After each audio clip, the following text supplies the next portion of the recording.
So we have the problem F5.1. Determine the horizontal and vertical components of reaction at the supports. Neglect the thickness of the beam. So we have this diagram. We have a beam and two supports, which is pin and roller. So for our pin, we have a AX and AY of reaction, and for our roller, we have BY.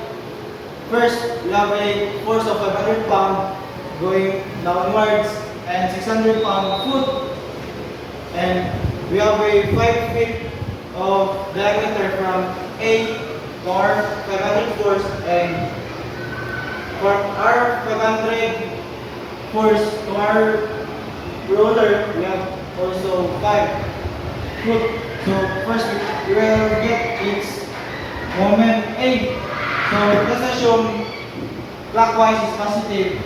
So our summation of A is equals to By multiply the total diameter of from support A to support B, which is 10 minus 500 pound because it's negative because it's going downward, and its angle 4/5, and multiply by its diameter, which is 5 feet, and minus 600 pound foot is equal to 0, and we have a By of 260 pound foot. And for our summation of Fx and Fy, first our Fx, we have Ax plus 500 3/5 equals our Ax is equals to 300 pound.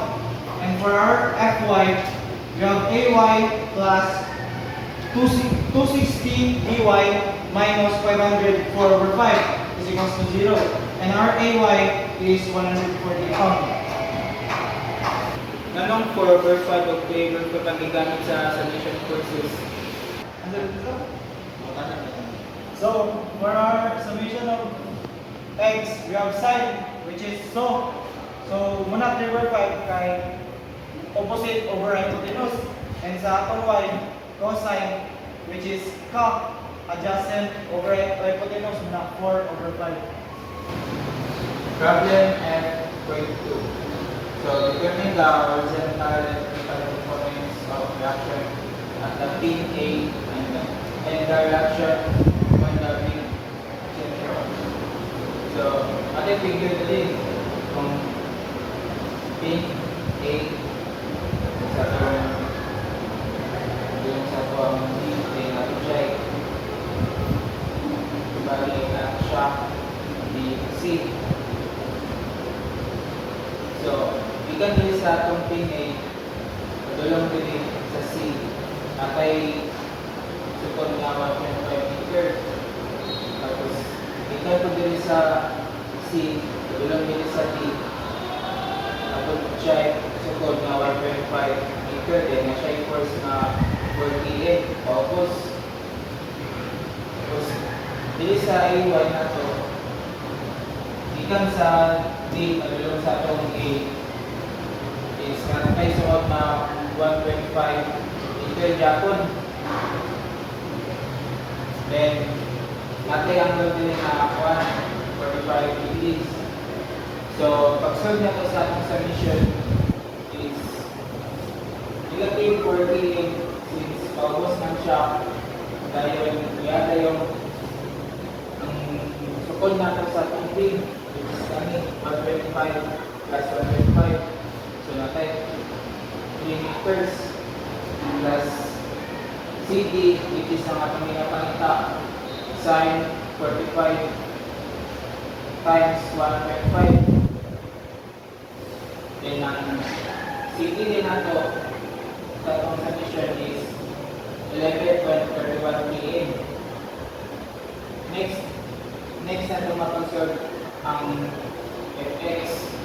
So kung niya itong kuwan, AX plus CD na ito, 11.31 cosine 45.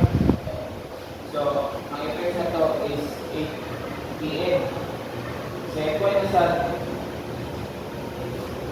EY, kaming 11.31 sin 45 minus 40n na tapos ang answer ko din sa yung fy is 40n.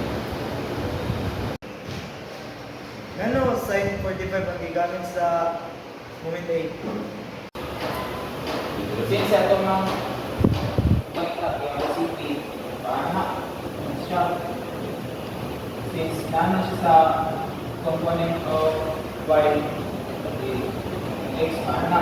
So, paano naman? Hindi man siya nakatunong. So, manang sin ang gamit, sin 45 siya.